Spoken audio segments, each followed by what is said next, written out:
Comme d'habitude, c'était pour vous dire on commence ou on reprend ou on recommence. Donc bonjour à toutes et à tous, merci d'être encore avec nous sur ce thème-là.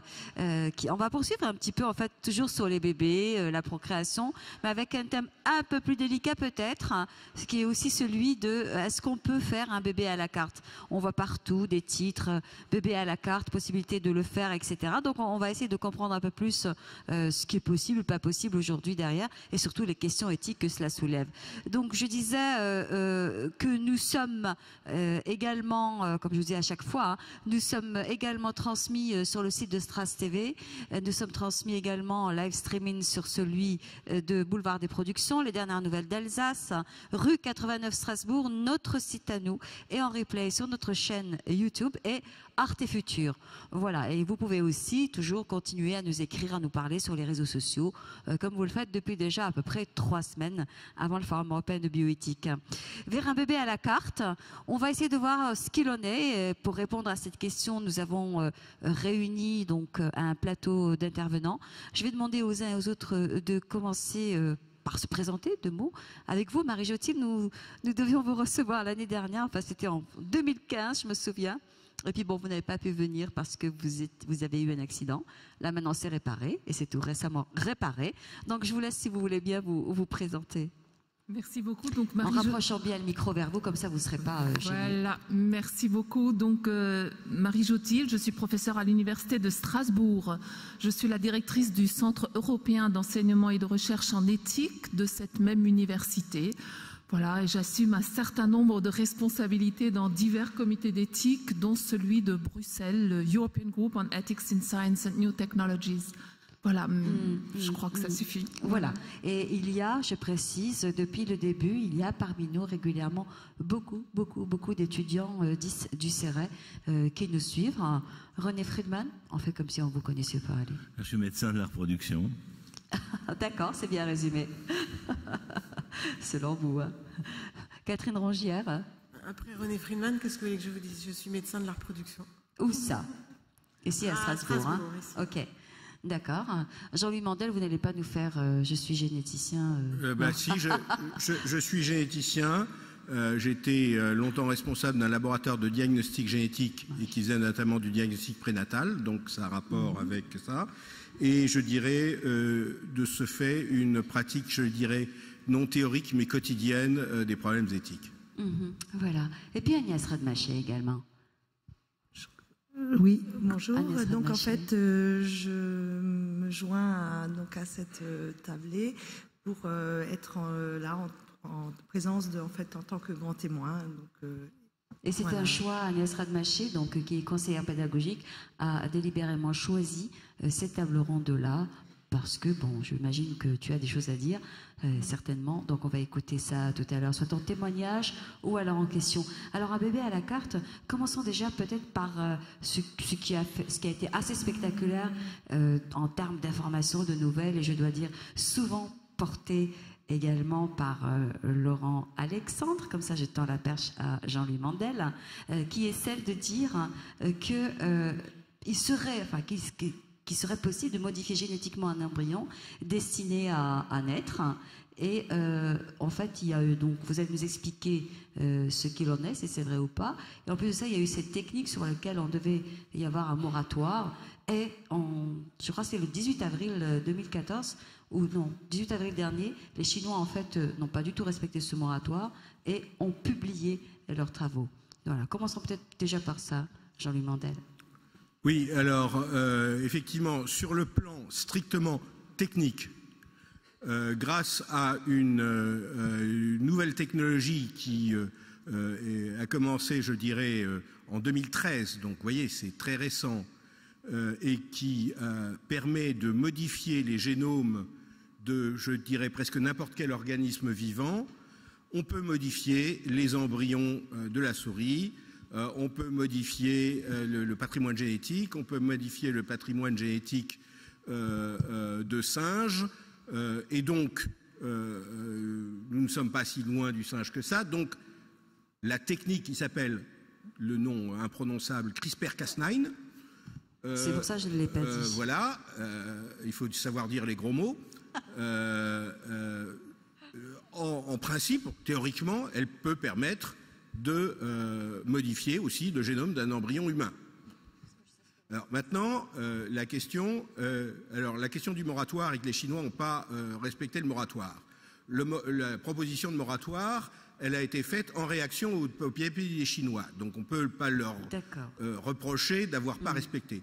D'autre part, ils avaient travaillé sur des cellules embryonnaires, on va dire triploïdes, mais ça veut dire que qu'ils ne pouvaient pas se développer en embryon. Donc de toute façon, ils n'étaient pas en train d'essayer de faire un embryon qui allait devenir un enfant. Donc ça, c'est une chose. Mais ensuite, il faut se poser la question de si on peut le faire, est-ce que ça peut servir à quelque chose? Alors, je dirais qu'il y a quelques cas extrêmement rarissimes de maladies génétiques où on pourrait se dire qu'il pourrait y avoir un intérêt. Par exemple, certaines maladies qui sont transmises par ce qu'on appelle le génome mitochondrial, par exemple l'atrophie optique de Leber, c'est une maladie dégénérative du système oculaire, de l'œil. Effectivement, on peut se dire que pour le moment, on n'a pas vraiment de thérapie, peut-être que ça va venir, mais ça pourrait être éventuellement une application. Quelques autres, peut-être quand le diagnostic préimplantatoire ne trouve que des embryons atteints, peut-être qu'il y aurait, à la limite, pour des maladies sévères, très rares, une indication. Mais je vais tout de suite exécuter Monsieur Laurent Alexandre.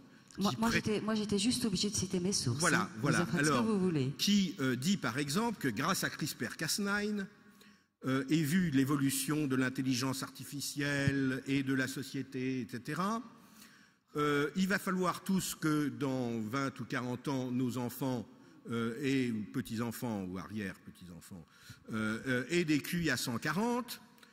Et donc, grâce à CRISPR-Cas9 et parce que les Chinois sont en train de séquencer le génome des gens qui ont un QI de plus de 170, on va modifier le génome des embryons pour avoir des enfants qui ont un QI de 140, parce qu'il dit encore, voilà, comme grâce à Google Car, on n'aura plus besoin de chauffeur de taxi, le chauffeur de taxi maintenant, il voudra que ses enfants soient plus intelligents que lui. Bon, c'est de la neurie. J'ai pas dit les 3 premières lettres, parce que on ne sait absolument pas, et je peux vous prédire qu'on ne saura pas, comment modifier le génome pour obtenir quelqu'un qui a 20 points de plus de QI. C'est d'une telle il y a une part génétique de l'intelligence, mais elle est d'une telle complexité qu'il faudrait modifier non pas 1, 2 endroits du génome, mais peut-être 10 000. Et ça, donc, même avec CRISPR-Cas9, c'est pas possible. Donc, peut-être, à condition que la technologie soit efficace et fiable, peut-être que pour certaines choses très, très particulières, il y aura un intérêt. Mais améliorer l'homme grâce à CRISPR-Cas9, je n'y crois absolument pas. D'ailleurs, ces informations, c'est l'idée, par exemple, de pouvoir améliorer le QI d'une population dans certains pays. Je me souviens très bien de l'article. Je ne l'ai pas là sous les yeux, il est dans mon sac là-bas. Mais il me semble qu'on peut retrouver ces informations, effectivement, ce que dit Laurent Alexandre. C'était dans Le Monde le 26 ou 29 septembre 2015. En effet, en prédisant que d'ici 2015, à peu près, dans 10 ou 15 ans, on pourrait modifier génétiquement l'embryon. Alors, Marie Jotil, on va vous écouter parce que vous avez bien suivi ce dossier aussi. Oui, absolument. Je crois que c'est une technique, et je rejoins tout à fait Jean-Louis Mandel, qui est extrêmement intéressante.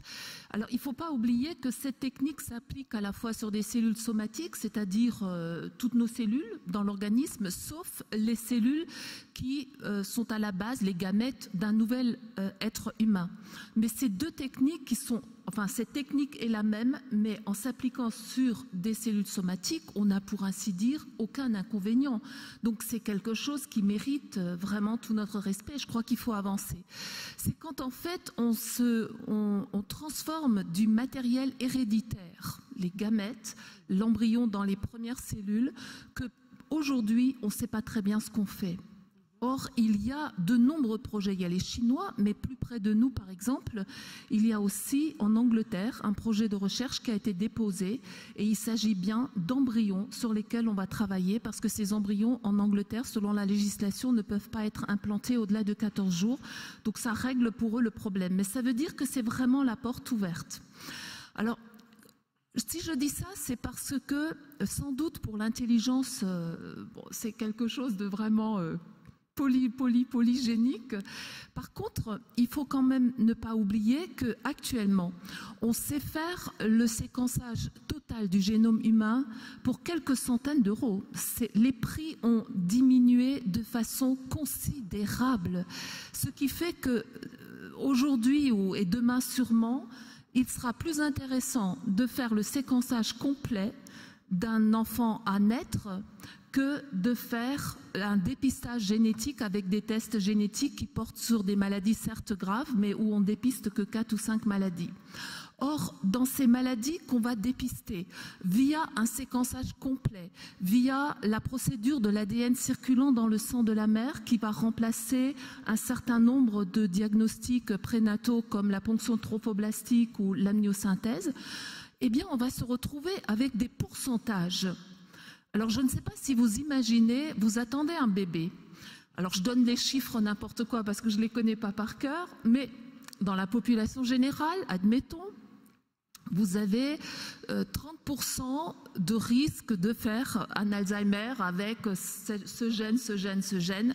Vous en avez 32 dans la région où vous habitez. Est-ce que vous allez paniquer ou est-ce que vous n'allez pas paniquer? Il y a de fortes chances que vous allez paniquer. Or, ce chiffre ne veut rien dire. Il ne veut rien dire du tout parce que l'interprétation d'un gène pour pratiquement tous les gènes, sauf les maladies monogéniques, enfin on a un facteur épigénétique, c'est-à-dire que par exemple, selon nos habitudes alimentaires, sportives, etc., le génome va être interprété de manière complètement différente. Un pourcentage ne donne pas une certitude de faire une maladie. Donc si vous attendez un enfant où le pourcentage est légèrement plus grand que le pourcentage dans votre région, est-ce que vous allez avorter? Cette perspective a été offerte, mise en avant, en tout cas par exemple pour les gènes BRCA1 et 2 du cancer du sein héréditaire. C'est une vraie question parce que dans ce cas-là, on a quelque chose de relativement précis, mais c'est un cancer qui va se déclarer 30 ans plus tard. Est-ce que pendant les 30 ans plus tard, on ne trouvera pas une nouvelle technique génétique? Est-ce qu'on va avorter? Est-ce qu'on va prendre le risque de cette technologie CRISPR-Cas9? Ou qu'est-ce qu'on fait? Je crois qu'il y a vraiment beaucoup de questions, sans compter le fait que de nombreuses arnaques existent sur Internet. On n'est pas du tout sûr. C'est pour ça qu'en France, pour l'essentiel, les tests génétiques sont interdits s'ils ne sont pas prescrits par un médecin ou par voie juridique. En tout cas, il y a beaucoup de questions éthiques, mais je ne veux pas monopoliser la parole. Non, et puis on aura le temps d'y revenir et puis de vous permettre aussi de dire les autres axes que vous souhaitiez développer. René Friedman. Mais d'abord, il faudrait peut-être distinguer, comme l'a fait Jean-Louis Mandel, la technique qui est une technique très intéressante et son application, comme toujours. Donc la technique, vous avez bien compris que c'est ce qu'on dit un ciseau qui va couper un gène, qui va l'enlever, qui va laisser une place libre et qui permettrait donc soit de le changer, d'amener un autre gène. Ok, la technique du ciseau moléculaire est donc très intéressante. Il y a d'ailleurs des chercheurs français qui travaillent bien dessus. Parce qu'il y a certaines affections graves qui effectivement pourraient en bénéficier. Et je pense en particulier à tout ce qui s'est fait sur ce qu'on appelle les bébés bulles. Vous savez, qui consiste à ces enfants qui n'ont pas de défense immunitaire et pour lesquels l'équipe d'Alain Fischer et l'équipe de Necker avec Cavazana Calvo a proposé la première thérapie génique. Donc c'est déjà 2000-2002, il y a eu 5 enfants qui ont eu cette thérapie génique, c'est-à-dire qu'on a essayé d'amener un gène correcteur par un virus inoffensif à l'intérieur de la cellule, parce que c'est des cellules du sang de l'individu lui-même, de la moelle, et donc de corriger ainsi ce déficit. Alors, premièrement, ça a marché. Deuxièmement, il y a eu des complications. Alors aujourd'hui, quand vous voyez ce qui s'est passé à Rennes, on est très attentif aux complications. Il y a eu des complications, c'est-à-dire qu'il y a eu 2 enfants qui ont fait des leucémies. Ou 4 enfants qui ont fait des leucémies d'ailleurs, et 3 qui ont été guéris et 1 qui est décédé. Donc le projet de thérapie génique, vous allez voir pourquoi je fais tout ce contour, parce que quand même pour parler de concret, qui était le premier au monde à être réalisé, a donc été stoppé pendant 8 ans, où toute l'équipe française, les équipes internationales se sont repenchées sur le pourquoi du comment, en pensant, alors je ne suis pas de la partie tout à fait précise, peut-être Jean-Louis a d'autres informations d'ailleurs, que le virus venait se poser de façon aléatoire, et il venait se poser de façon aléatoire justement là où il avait une affinité, et c'était manque de peau, c'était le gène qui allait favoriser ensuite la prolifération des lymphocytes qui étaient responsables de la leucémie. Donc l'idée étant de placer le gène pas à côté d'un autre qui le potentialise pour des mauvaises choses. Je schématise un petit peu, mais c'est pour qu'on comprenne. Ce qui veut dire que peut-être on a un bel outil là qui se développe, qui est effectivement de pouvoir viser proprement et précisément tel ou tel gène. Ensuite, il faut pouvoir remplacer ce gène. On n'est pas dans les maladies polygéniques, on est dans des maladies géniques, monogéniques. Et donc, il faut trouver un système de vecteurs qui ne soit pas délétère. Donc, il y a encore beaucoup de problèmes qui sont posés dans ce type d'approche, donc de thérapie génique. Mais la thérapie génique, maintenant, je vous ai juste brossé un petit peu la technique. Le problème, c'est pourquoi ? Pour quelle maladie ? Et là, on s'aperçoit d'ailleurs qu'il y a quelques maladies qui pourraient en bénéficier, mais sûrement pas des situations aussi larges et aussi, je dirais, multifactorielles que peuvent être, soi-disant, l'intelligence, en sachant d'ailleurs qu'on peut être très intelligent pour le jeu en football et très intelligent pour les mathématiques. On est intelligent, mais pas pour la même chose, quoi. Voilà. Donc après, il faut choisir quel type d'intelligence on veut, vous voyez, où on va. Bon, voilà. Quelle équipe on va soutenir. Enfin bon.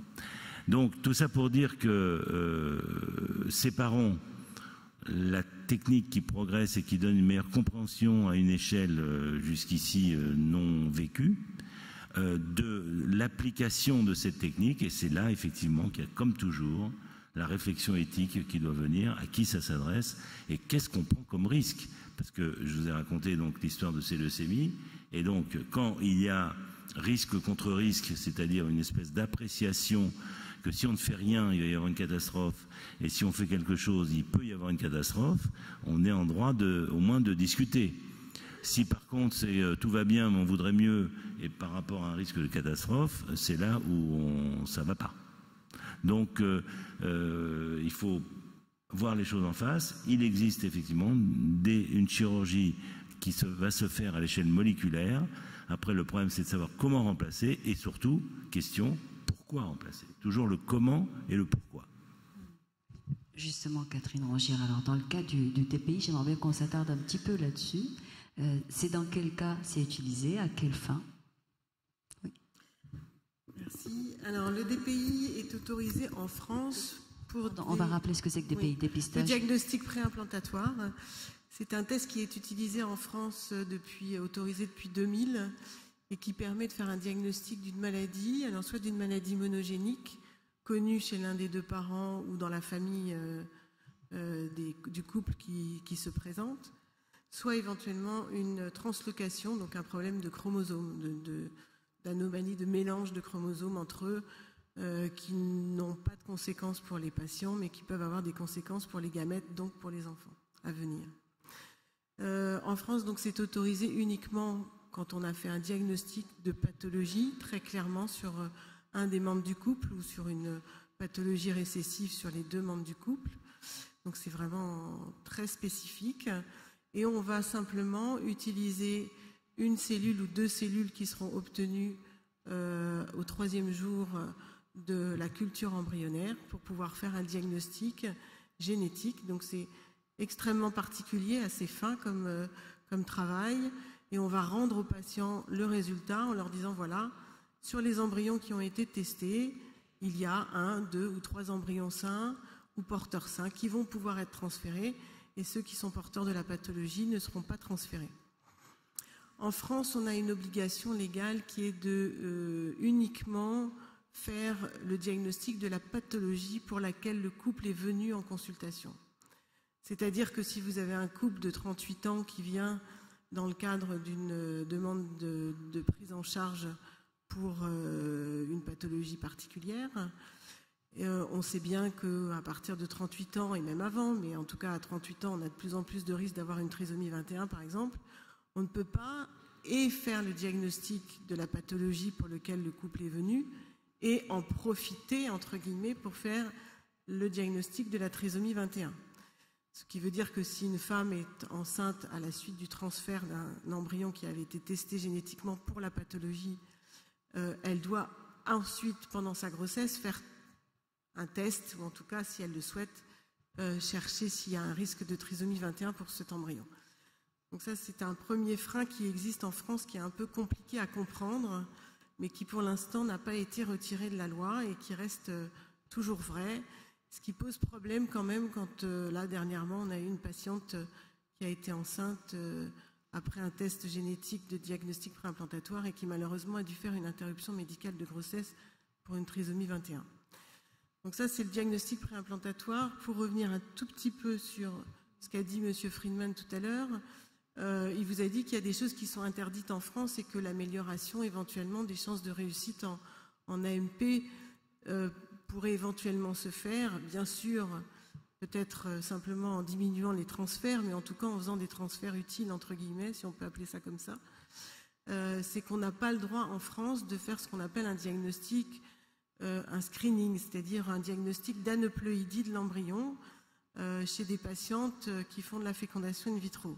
Or, on a, comme on l'a dit tout à l'heure, beaucoup de patientes qui sont au-delà de 38 ans et qui sont en charge en AMP, et on sait parfaitement qu'on a à peu près 70 à 80% des embryons qui sont anormaux, qui sont aneuploïdes et qui de toute façon ne donneront pas de grossesse ni d'enfant.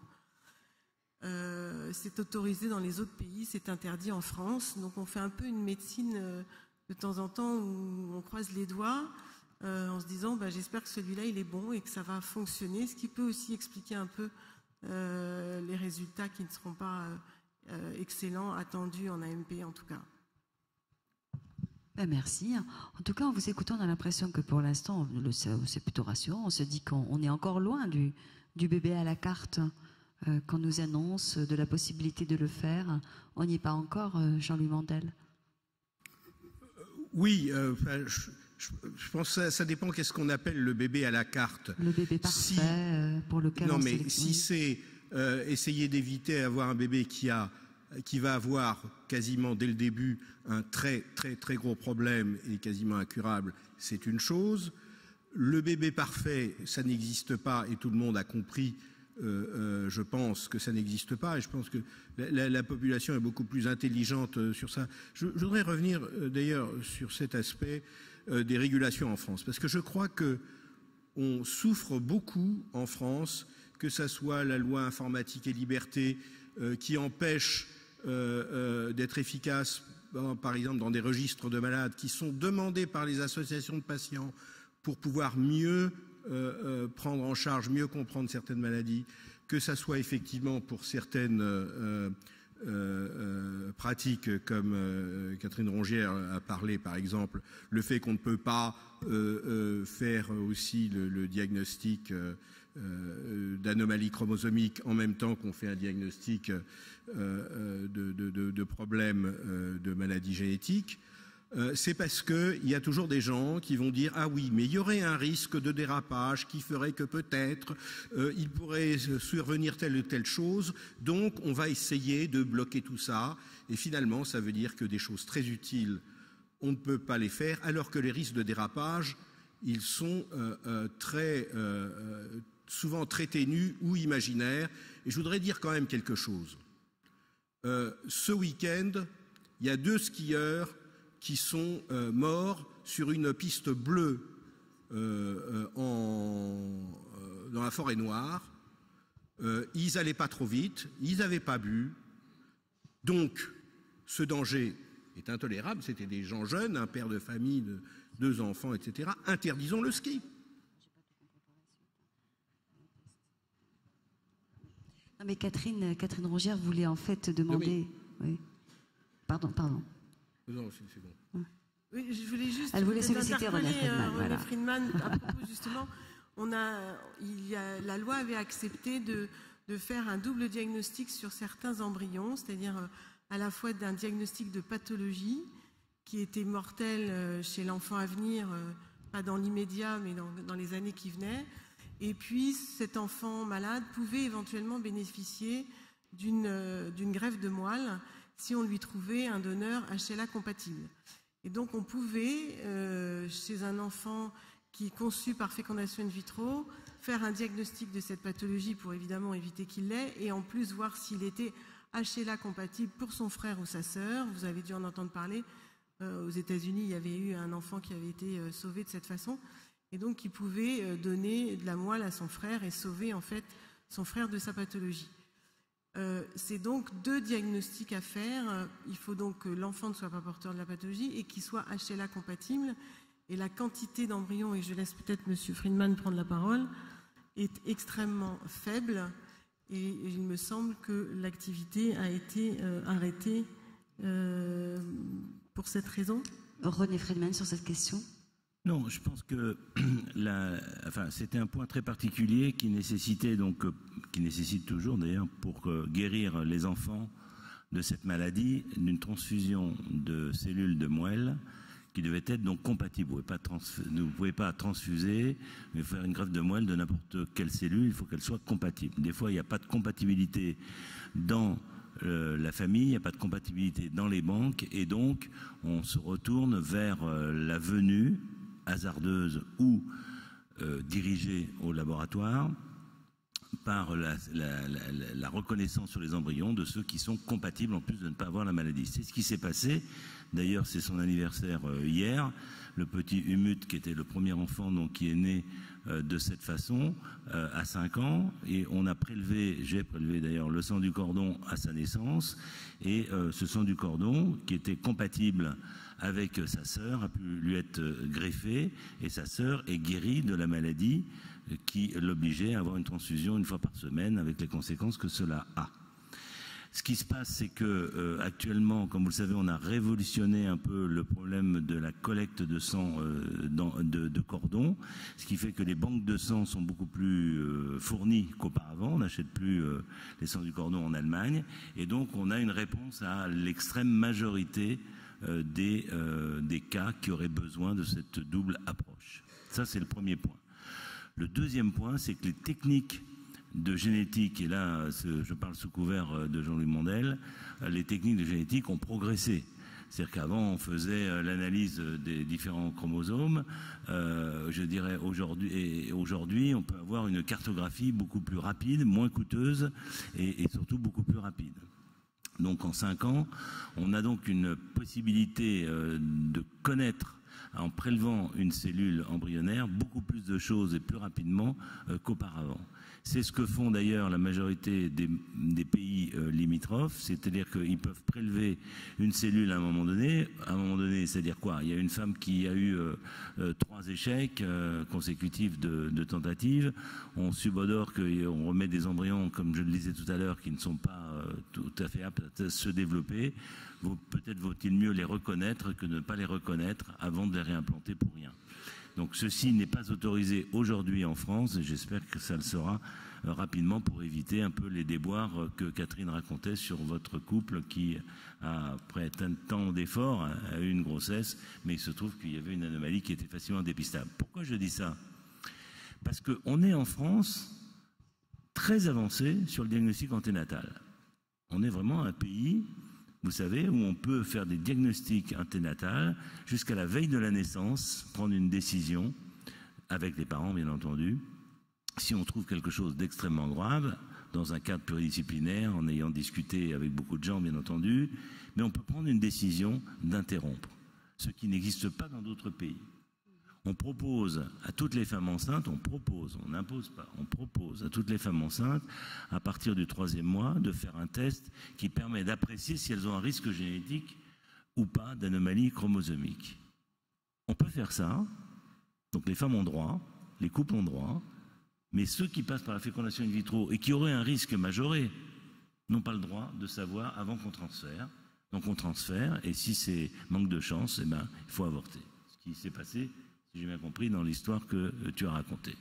Donc il y a encore là une incohérence. Ou bien on interdit tout, d'accord, enfin on peut le regretter, mais c'est comme ça. Ou bien, pourquoi est-ce que sur le plan du principe, pourquoi est-ce que ce qui est autorisé après l'implantation au 3e mois ne peut pas l'être avant pour éviter une situation pas très recommandable, c'est celle d'avoir une grossesse qu'on doit interrompre. Jean-Louis Mandel, vous souhaitiez réagir peut-être là-dessus, puisqu'il Oui. vous a posé la question en plus. Juste au sujet effectivement de ce cas où on testait à la fois l'anomalie génétique et puis essayer de voir si le futur enfant serait compatible pour être donneur de greffe. Je me rappelle qu'il y a 5 ans, quand même, les journaux étaient pleins de ces questionnements sur cet enfant médicament qui n'aura pas été fait pour lui-même, mais juste pour servir de médicament, que ça allait être abominable, que c'était la voie ouverte aussi à choisir aussi la couleur des cheveux, ou est-ce que je sais, etc. Ça répondait à un vrai drame, mais rare, heureusement. Et d'après ce que j'ai entendu après justement cet anniversaire, il y a eu 5 autres cas en France de ce type de choses. Donc je crois qu'il faut... Il y en a 100, au moins 150, je crois, en Turquie, où ils sont très altérés par ce genre de maladies hématologiques. Hein. C'est ça. Donc, mais disons, je pense que ça répondait là de nouveau à un cas très particulier, un cas dramatique, et dire que parce que il y a eu un test génétique, l'enfant est devenu un enfant objet ou un enfant médicament. Ce que j'ai entendu dire quand même par des psychanalystes, écrit, etc., et écrire. Je veux dire, quand il y a beaucoup de gens qui font des enfants dans telle ou telle circonstance, c'est pas toujours en pensant à tellement ce que va devenir l'enfant. Donc, je pense que là, vraiment, il faut se garder de dire, parce qu'il y a des cas très très particuliers comme ceux-là, ou comme celui du risque de trisomie 21 se rajoutant à un risque de maladie génétique, qu'il faut faire des lois qui bloquent tout. En tout cas, si demain on a des outils, demain ou tout proche, on a des outils qui nous permettent de dire, voilà, on pourra voir s'il y a telle maladie, telle pathologie, voir la capacité, l'éventualité de la développer dans 20 ans, 30 ans, on peut se demander qui refuserait cet outil finalement. Alors, je ne sais pas ce que vous en pensez, Marie-Josile, je vous regarde, parce que je sais que vous avez beaucoup écrit sur l'enhancement, etc. La c'est au santé centre augmentée, de vos préoccupations. Je pense qu'il y a beaucoup de choses à dire ici, mais je situerai peut-être la perspective de manière un peu plus large. On est dans une société extrêmement technologisée. Et dans cette société de l'augmentation, j'ose le dire, parce qu'en fait l'augmentation, on y rentre insensiblement et le bébé à la carte, c'est ça. Ce qui était anormal hier devient normal aujourd'hui. Eh bien, on avance, on prend la technique comme si c'était quelque chose, une panacée, comme si c'était la garantie de la santé, d'une santé qui est un bonheur, l'enfant parfait, la vie vaincue. Alors Laurent Alexandre, je pense qu'on peut ne pas être d'accord, moi-même je ne le suis pas, la mort à la mort me semble extrêmement provoquant et je pense qu'il y aurait vraiment lieu de réfléchir à ce niveau-là parce que je ne sais pas très bien ce que c'est la mort à la mort. N'empêche que la technique en elle-même n'est pas le garant du bonheur, n'est pas le garant de la santé et n'est pas le garant du sens de l'existence. Parfois, nous allons trop vite. J'ai envie de dire, nous, médecins, on a une solution, on se dit « Ah, ben vous avez qu'à ».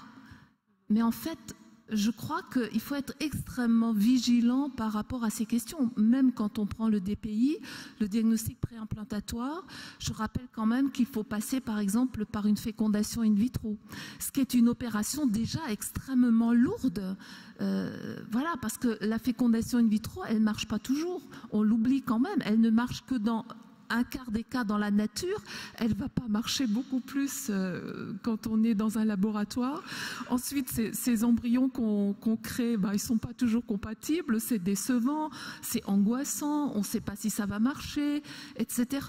On se prive des embryons, on peut croire que ces embryons sont, dans la religion catholique par exemple, on les considère comme des personnes, donc les laisser mourir quelque part, c'est laisser mourir des personnes, donc ça peut poser problème dans un couple, etc.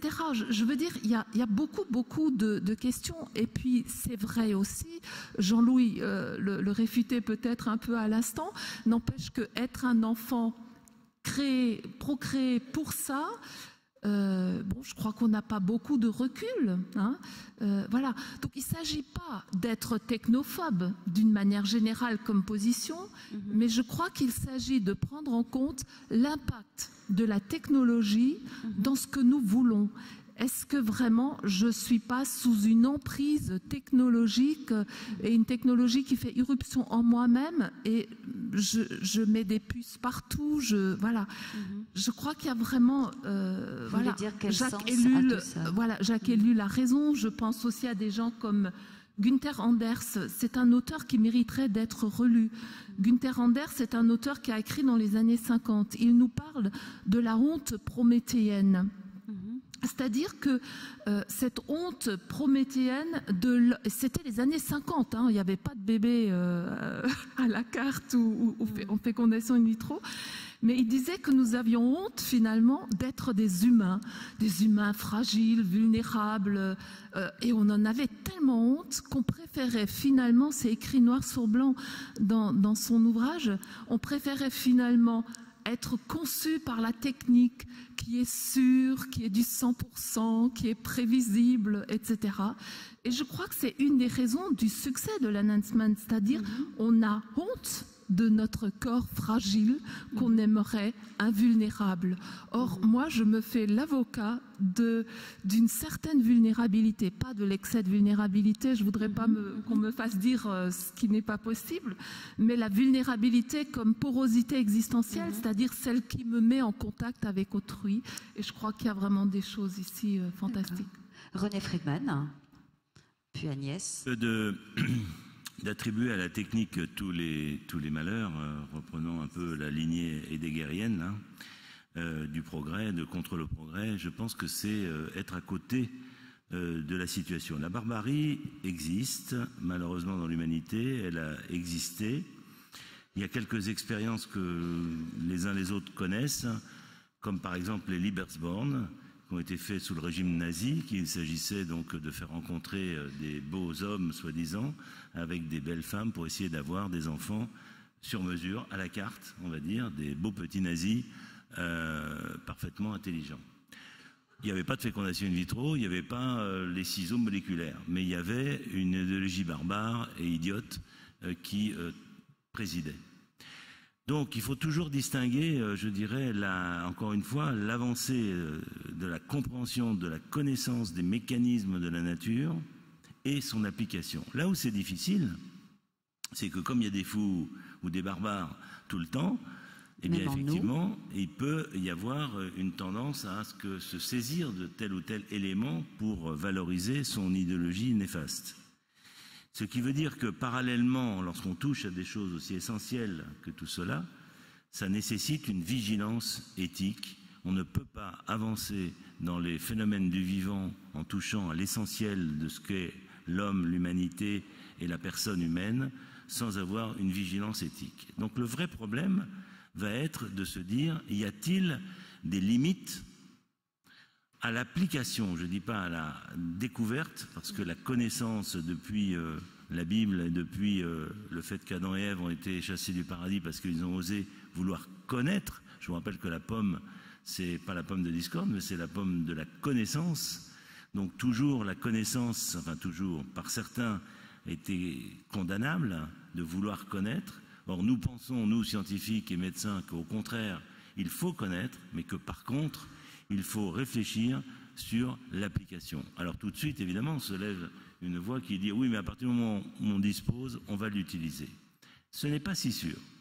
Ce n'est pas si sûr, et même dans le domaine qui nous réunit, qui est le domaine de l'anténatal, par exemple, depuis fort longtemps, depuis une dizaine d'années, on connaît le sexe de l'embryon dès la 7e, 8e semaine. Il suffit de faire une prise de sang à la mère et on peut connaître le sexe de l'embryon.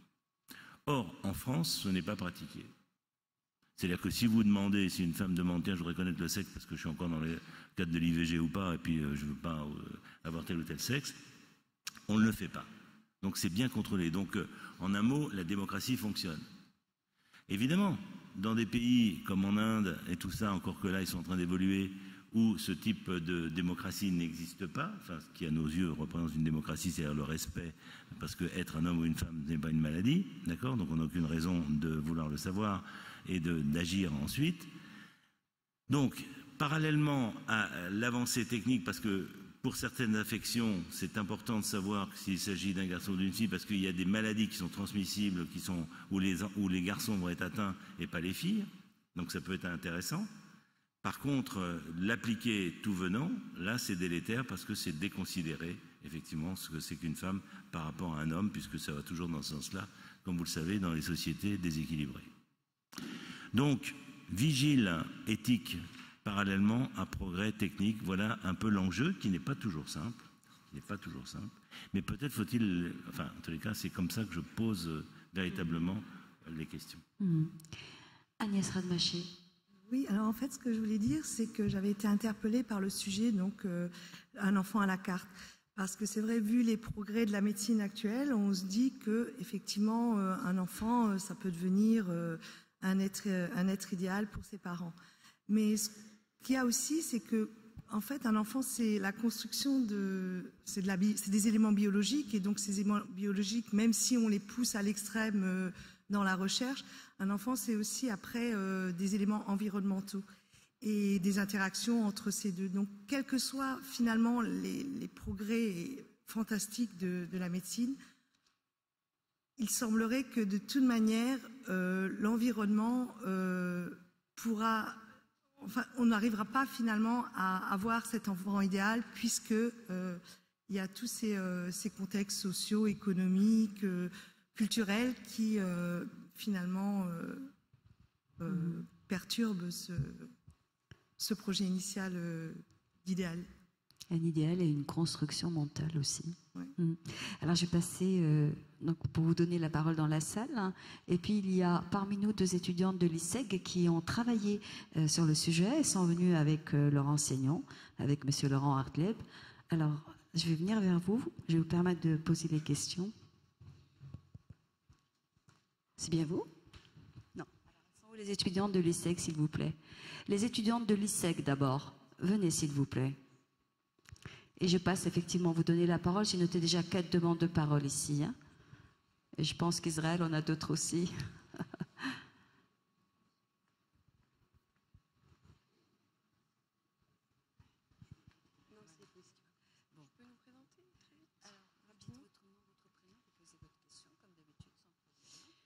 Alors, bonjour, je m'appelle Louise Chalère, je suis à l'ISEG à Strasbourg et j'avais une question.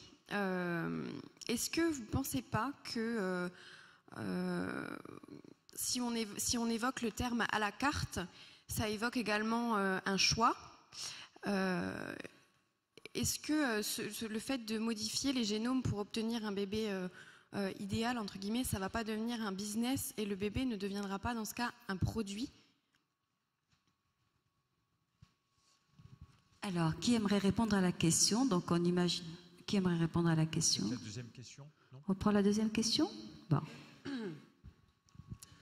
Bonjour, donc moi je m'appelle Elisa. Et j'avais une question, c'est est-ce que le fait de pouvoir modifier les génomes, donc le fait que certaines familles puissent avoir la possibilité de le faire, ça ne va pas créer un fossé avec les familles qui aimeraient le faire mais qui ne peuvent pas le faire parce que peut-être ils auraient un manque de moyens? Jean-Louis. Voilà, donc d'où la nécessité aussi de dire, à mon avis, ou ce qui est possible de faire et ce qui est de l'ordre du projet, peut-être. Hein, Jean-Louis Mandel? Voilà, alors, puisque Merci. finalement les deux questions se ressemblent, et je crois que, comme je l'ai dit, même si il y a une technologie qui, en principe, permet de modifier le génome, il y aura peut-être, pour des cas très particuliers, des applications pour empêcher des maladies très graves, mais je ne vois pas toutes ces histoires de enhancement, d'amélioration de l'homme par la génétique. Si on regarde quelles sont les applications, il y en a quasiment pas, extrêmement peu. C'est donc, je pense que c'est tout à fait illusoire. Alors effectivement, on pourrait dire qu'il y a un gène une mutation, enfin non, un variant qui est dans 25% de la population et qui augmente la probabilité de maladie d'Alzheimer. Alors, on pourrait se dire, tiens, est-ce que on pourrait effectivement modifier ce gène dans les familles? Sauf que ce risque de maladie d'Alzheimer, ça va être un risque de peut-être 20-25%. Dans 60-70 ans, on peut quand même espérer que d'ici là, il y aura un traitement sur la maladie d'Alzheimer. Donc, si vous voulez, les domaines d'application sont tellement ténus que je pense qu'en fait, le problème est un faux problème, que effectivement, cela veut dire que il faudra au cas par cas, si la méthode est suffisamment fiable et efficace, d'examiner au cas par cas, comme on le fait à l'heure actuelle pour le diagnostic prénatal, comme on le fait actuellement pour le DPI. Est-ce que ce cas-là justifie parce qu'il n'y a pas d'autres moyens et qu'il s'agit d'un problème grave? Et puis effectivement de dire le reste c'est interdit. Alors peut-être qu'en Corée ou dans tel autre pays où il y aura des gens très riches qui pourront se payer ce qu'ils pensent être une amélioration, mais vous savez, il y a aussi des gens qui se payent qu'à leur mort, ils seront dans l'azote liquide en espérant que dans 50 ans, on pourra les ressusciter. Ils se payent ça, c'est pas un problème éthique, ils sont fait avoir. Ça leur fait plaisir. René Friedman ou quelqu'un d'autre à la tribune pour répondre, Madame Marie Jotil? Je suis là. Hein. Je suis là, mais si vous souhaitiez répondre aux deux jeunes étudiantes. Oui, moi je crois qu'effectivement, c'est intéressant de comprendre que, bon, peut-être qu'il y a, alors je suis en partie seulement d'accord avec Jean-Louis, parce que je crois qu'on est capable aujourd'hui de modifier beaucoup plus de choses qu'on ne croit. Et puis surtout, je voudrais pas insister tellement là-dessus, mais je voudrais revenir à un philosophe, William James, qui disait avec une phrase bien connue, quand on croit que quelque chose existe, eh bien ça existe. Alors vous me direz que ça veut dire quoi cette affaire-là? Ça veut dire que quelque part on fait advenir. Alors il a des exemples qui sont un petit peu, si je crois que je peux faire le grand saut qui me sauve la vie alors que je suis en train de faire de l'alpinisme, je peux le faire et je le fais et ça marche. Si je doute, ça marche pas. Les techniques de l'augmentation jouent en partie sur les possibilités effectives, mais aussi sur les technologies de croyance. En d'autres termes, je suis à peine provocante quand je dis « si tu crois que tu peux être sauvé par la technique, tu le seras ». Et au fond, ce que nous demande la technologie de l'enhancement, c'est de croire. Crois et tu seras sauvé. Crois et tu auras la vie éternelle. Paradoxalement, on a sur des questions autour du début de vie des choses un peu difficiles. Parce que imaginons que ça soit possible ou pas, finalement, on s'en fout pour le moment. On ne sait pas très bien, on est en pleine avancée avec beaucoup d'incertitudes. Mais on peut quand même dire que si je mets maintenant au monde un enfant qui a un problème, avec toutes les technologies dont on dispose, c'est de ma faute. C'est de ma faute, je suis coupable, responsable, coupable. Et on a quand même déjà, je vous rappelle, aux États-Unis, on a eu des procès pour alcoolisme d'enfants contre leurs parents il y a déjà une paire d'années, hein, ça fait bien 15-20 ans. Je veux dire, on n'y est pas complètement à cette perspective, mais on n'est pas loin de la situation où l'enfant dit « mais tu m'as mis au monde comme ça, t'aurais pas dû ». Donc, je crois que vraiment, l'instrumentalisation de la technique, de la technologie, il s'agit d'être ni technophobe, je ne le suis pas, ni technophile sans considération des conséquences éthiques, un peu olé olé. Il s'agit véritablement de réfléchir à la société que nous voulons construire ensemble.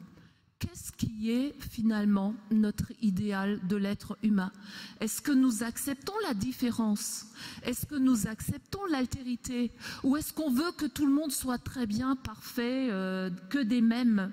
C'est l'altérité qui est source de créativité et qui nous fait, je dirais, inventer, trouver du nouveau. C'est parce qu'il y a de la différence entre nous et toutes sortes de différences. Et j'ose le dire, jusqu'à la différence du handicap assumé. Je me rappelle que Marcel Nuss, quand il est venu à Strasbourg, que vous connaissez sans doute parce qu'il a même été ministre, c'est quelqu'un qui est donc complètement paraplégique, etc.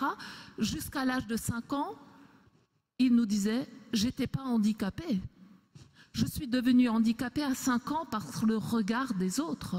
Et je crois que ça doit nous faire réfléchir. Marcel Nuss, d'ailleurs, sera là samedi prochain.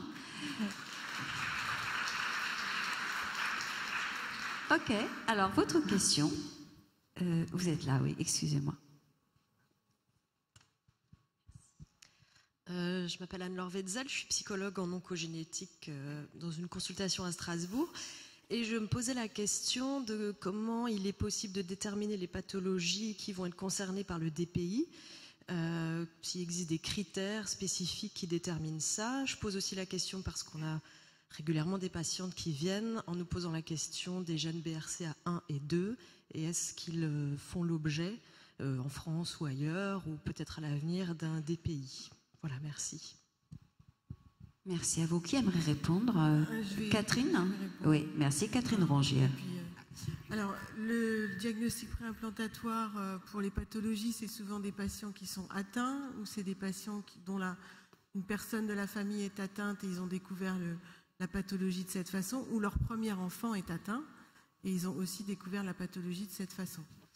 Pour ce qui est des gènes BRCA1 et BRCA2, on a effectivement des demandes. On a aussi, je pense, des prises en charge, me semble-t-il, en France, qui ont été faites. Parce que ce sont des pathologies qui entraînent des cancers du sein de façon très importante. On a des histoires. Je crois que ce qu'il faut remettre un peu en lumière, c'est que ce n'est pas uniquement la maladie, c'est l'histoire de la famille, c'est l'histoire de la pathologie au sein de la famille. Vous avez par exemple des couples qui viennent avec des histoires absolument catastrophiques et des histoires de vie très difficiles. Et même pour une même pathologie, on ne va pas forcément avoir la même attitude et la même prise en charge, alors que la maladie elle-même est la même, mais le vécu familial n'est pas le même. D'abord parce que vous savez qu'en dehors de quelques pathologies, toutes les pathologies, en tout cas dominantes, sont parfois modulées justement par tout un tas de choses qui font que certaines pathologies dominantes finalement sont assez faiblement représentées dans la famille où la pathologie n'est pas très lourde. Donc il y a quand même un contexte familial qui est très important. Il y a une histoire du couple, il y a une histoire de la famille du couple qui va aussi nous inciter à prendre en charge les patients. Donc ça, c'est très important, c'est remis dans un contexte. Il n'y a pas une sorte de liste où on dirait oui et une liste où on dirait non. Il y a une histoire de la famille, une histoire de couple et une prise en charge.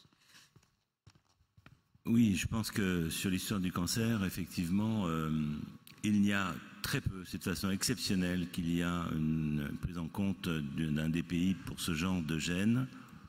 C'est effectivement avec un contexte familial très particulier, donc ça se compte sur les doigts d'une main où finalement la commission pluridisciplinaire va accepter. Par contre, il y a certains cancers qui se révèlent par exemple chez l'enfant, successivement dans les 10 premières années par des cancers atteignant tous les organes, progressivement, et pour lesquels effectivement nous le réalisons parce que nous estimons que la maladie est suffisamment grave et incurable, si les parents le demandent bien entendu, nous le réalisons. Ce qui veut dire que par rapport au fantasme, le titre est « Bébé à la carte ». Et par rapport à la réalité, il y a quand même un grand espace libre d'écriture, de science-fiction, de se faire peur, etc. Mais concrètement, le bébé à la carte n'existe pas.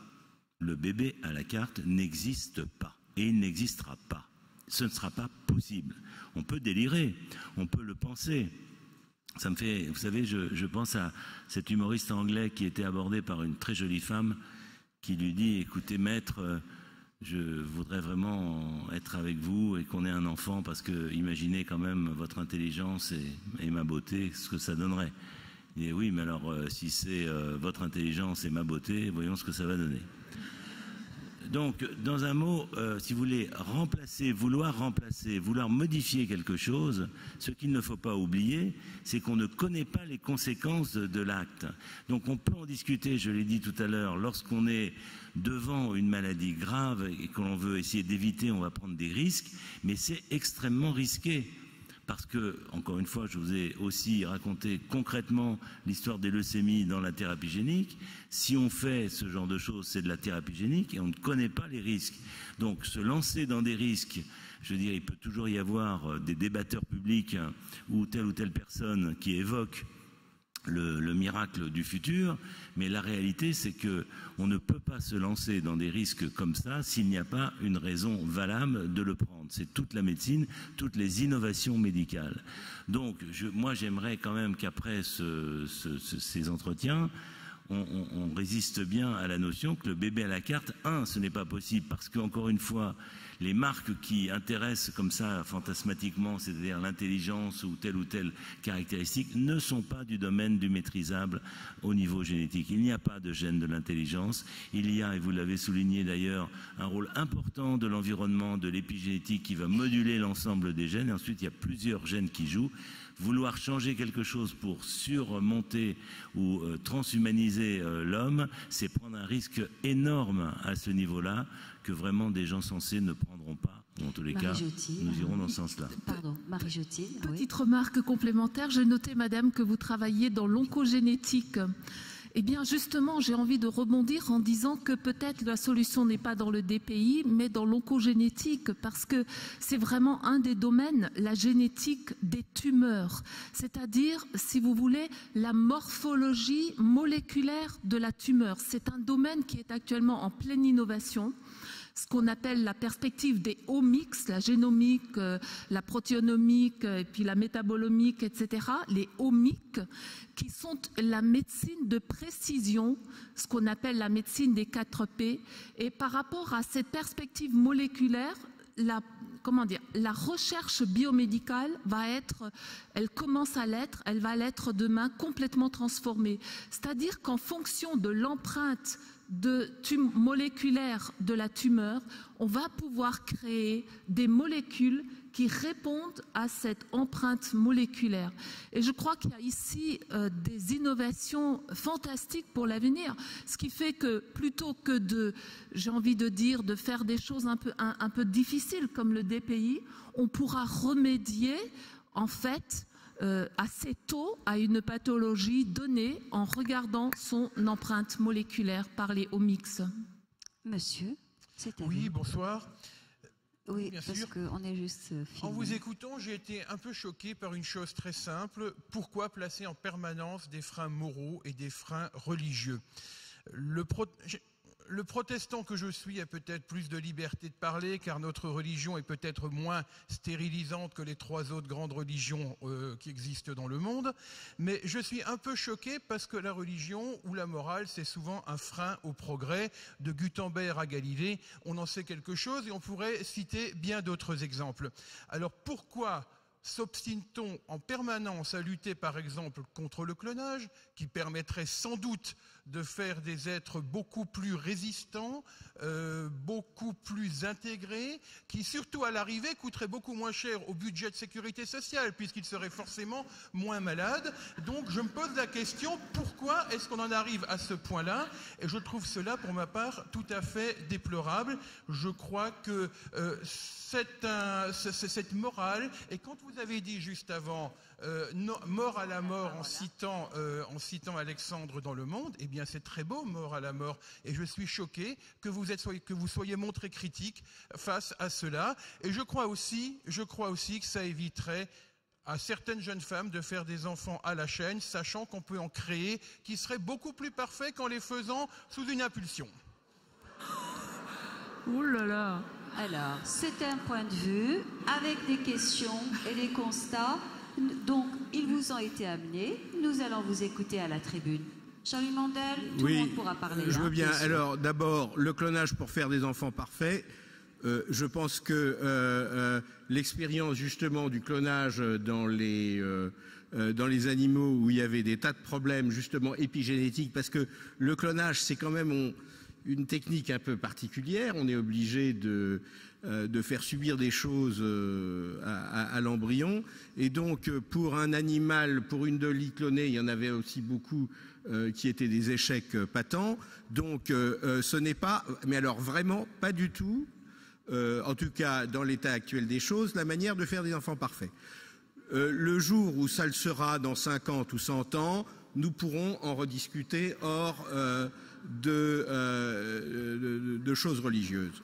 Voilà. Et quant à l'histoire de la mort, la limite, je dirais, je ne sais pas si c'est souhaitable ou c'est pas souhaitable.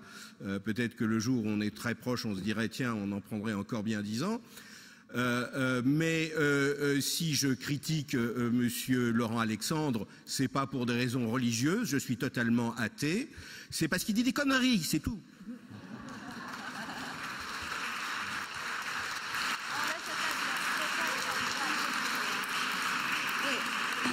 René. Alors, juste pour mémoire, c'est quand même professeur au Collège de France, généticien, qui parle de ça. René Friedman, Marie Jotil, Catherine Rongière, et puis aussi Michel Hasselman. Oui, je pense que ça n'a rien à voir avec la religion. Le fait de penser que le clonage n'est pas la solution de l'enfant parfait pour les raisons qui ont été dites. C'est-à-dire, premièrement, s'il y a une casse énorme chez l'animal, donc avant de prendre le risque de cette casse chez l'humain, il faudrait la justifier. C'est ce que je disais tout à l'heure, risque contre risque. Et si c'est simplement pour se reproduire, ben, il ne sera pas parfait. Et si ça marche, il sera que comme vous. Enfin, comme vous, comme celui qui veut se reproduire. N'est-ce pas? Comme celui, puisque c'est la reproduction de soi-même. À moins de penser, et c'est là que c'est intéressant, à moins de penser qu'il y a des hommes déjà parfaits, dont celui qui intervient pour le clonage, en pensant que puisque je suis parfait, je veux un enfant parfait comme moi. Puisque le fait, c'est que c'est la transmission de soi.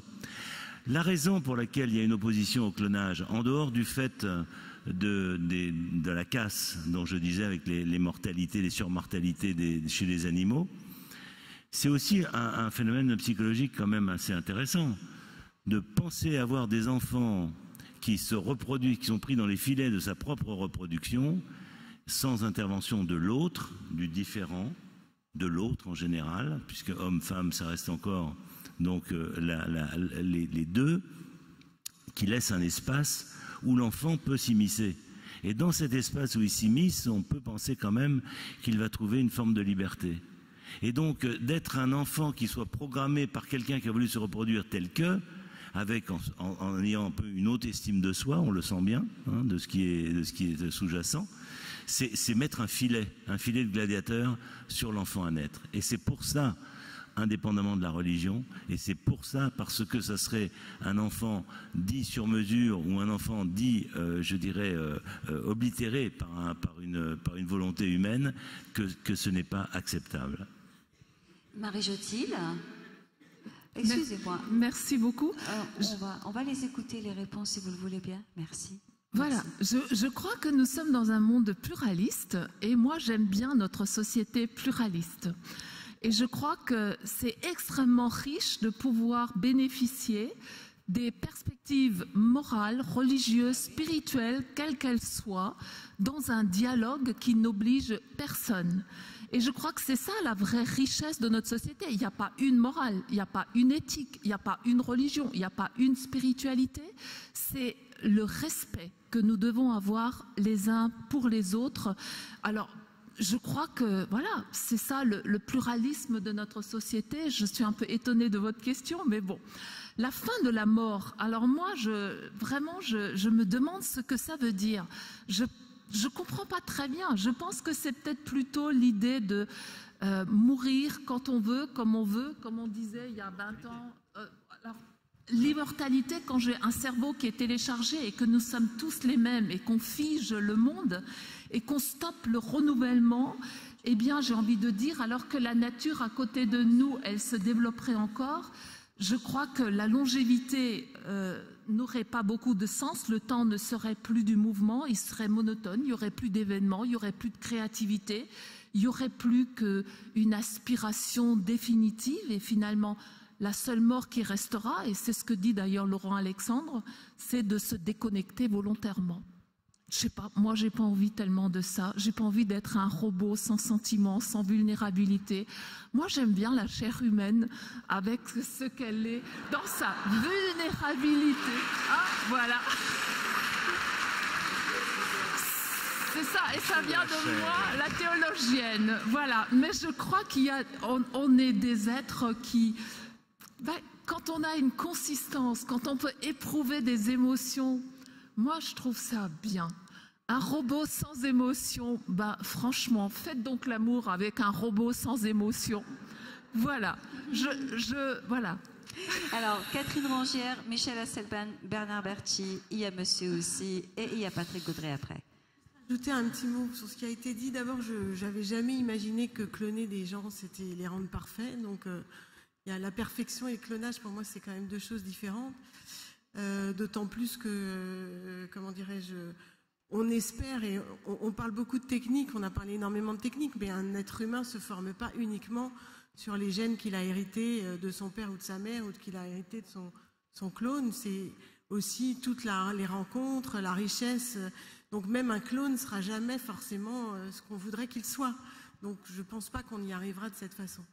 Par contre, ce qui me surprend beaucoup, c'est qu'on est en train de parler de choses qui ne sont pas du tout actuelles, c'est-à-dire qui sont dans des années-lumière, en tout cas pour nous aujourd'hui, alors qu'il y a des choses qui existent déjà. Moi, ma question, c'est plutôt de dire, on a la possibilité génétique de faire un séquençage, on est capable de dire sur un embryon ou sur un bébé ou un fœtus, de dire, voilà, il a 30% de chance avec cette mutation d'avoir cette maladie, 30 autres pour... Qu'est-ce qu'on va faire de ça ? Ça, c'est une question d'aujourd'hui. C'est une question de dire, est-ce qu'on va prendre des décisions d'arrêt de grossesse chez ces embryons qui ont une potentialité d'être malades, mais dont on sait que la pathologie va peut-être se développer ou ne se développera peut-être jamais. Ça, c'est aujourd'hui la question qu'il faut se poser, me semble-t-il, parce que c'est ça le problème, aujourd'hui. Ok, alors Michel Hasselman. Oui, une question rapide, enfin une question quoi. Je ne parle pas de ce que vous dites sur le diagnostic préimplantatoire de maladies connues, génies, très bien. Non, de cette idée de l'enhancement et de l'homme augmenté. Est-ce que quelqu'un pourrait me dire qu'est-ce que ça représente sur le plan économique, financier ? Quels sont les investissements des grandes compagnies, des lobbies, des retombées ? Est-ce que vous savez ça ? Et puis, si on va, comme disait monsieur, à faire des enfants uniquement artificiels, qu'est-ce que ça pourrait avoir comme retombée sur la société du point de vue économique ? Est-ce que vous savez ça ? Mais je crois qu'on pourrait dire qu'on sait que Google est une entreprise, par exemple les GAFA, donc Google, Amazon, Facebook, il m'en manque un, et Apple, voilà, merci. Eh bien, c'est quand même un conglomérat qui a énormément d'argent. Et si aujourd'hui on parle de l'augmentation, c'est parce qu'ils ont racheté toutes les sociétés prometteuses, toutes les sociétés de robotique, de génétique, de moléculaire, etc. Ils ont les moyens financiers de les acheter, donc de s'acheter les grandes compétences Kurzweil, finalement. Hein. C'est quelqu'un qu'ils ont rapatrié chez eux, mais c'est d'abord un scientifique. Donc, ils ont de l'argent. Et quelque part, pour nous, j'ai envie de dire comme veille éthique, c'est ça qui doit nous alerter. J'ai une deuxième réponse aussi à ta question qui est tout à fait différente dans un autre domaine. Quand on fait le séquençage complet, que ça soit pour l'enfant à naître comme pour l'adulte, parce que finalement, même si c'est interdit en France, c'est quand même tellement facile de prendre un coton-tige et puis de le mettre à l'intérieur de la joue, de l'envoyer au labo et d'avoir 8 jours après son génome complet et de se dire, ben voilà, j'ai 40%, 50%, 60%, etc.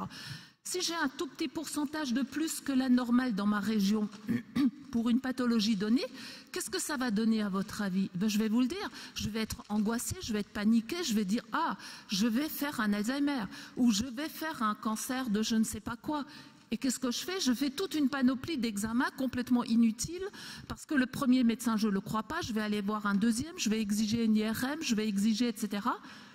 Eh bien, au final, la sécurité sociale, je la mets en déficit. Je suis un peu provocatrice en disant cela, mais on n'a pas tout gagné en faisant, en angoissant les gens. Et je crains que finalement, bien sûr, ça ne sera pas tout le monde, mais permettre aux citoyens de garder leur esprit, de ne pas paniquer, ce n'est pas si évident. Voilà, de leur permettre de comprendre qu'il y a une herméneutique de la lecture génétique, si je puis dire. Bernard Berti. Oui, j'aimerais un peu commenter et poursuivre un peu plus loin la réflexion de Catherine Rongière juste avant et de M. Friedman auparavant.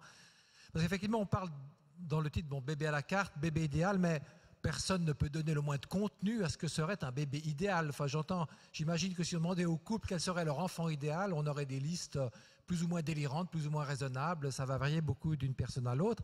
Et quand on parle de DPI ou voire de thérapie génique, somatique, voire peut-être plus tard germinale grâce à CRISPR-Cas9, eh bien, on ne parle pas du tout de ça. On parle d'empêcher des enfants gravement malades de naître, ou du moins d'empêcher des maladies de se répandre. Enfin, c'est une visée purement thérapeutique. Les parents ne veulent pas un enfant idéal, ils veulent un enfant en bonne santé.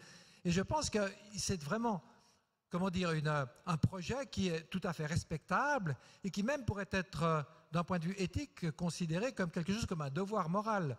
John Savulescu, qui est un philosophe anglo-saxon assez influent actuel, a écrit un article il y a 2 ans, je crois, qui s'appelait « Les parents ont un devoir de faire le bébé le meilleur possible ». Alors, je ne vais pas le suivre jusque-là, mais je pense les parents ont peut-être un devoir de ne pas faire exister un enfant atteint de pathologies qui sont dramatiques, et pour lui, et peut-être pour eux. Et si on continue un peu sur cette notion enfin, on parle souvent de la liberté des parents, mais être parent, il y a aussi des devoirs. On a parlé du bébé médicament. Et effectivement, certains discours se sont élevés en disant que c'était une instrumentalisation inacceptable de l'enfant. Bon, il faut d'abord, je pense, raison garder. La dénonciation de l'instrumentalisation, elle apparaît au XVIIIe siècle pour dénoncer l'esclavage. Il ne s'agit pas ici, évidemment, d'esclavage. Il s'agit de toute autre chose. Et là aussi, on pourrait se demander s'il n'y aurait pas, au contraire, un devoir moral des parents, lorsqu'ils peuvent guérir un de leurs enfants par ce type de moyens, et si c'est le seul moyen, d'utiliser ce genre de moyens. Donc je pense que, plutôt que, actuellement en tout cas, de fantasmer sur ce que serait le bébé idéal, il serait intéressant de se demander, mais ces nouvelles technologies créent-elles de nouveaux devoirs vis-à-vis des parents et de la société? Alors, qui aimerait répondre?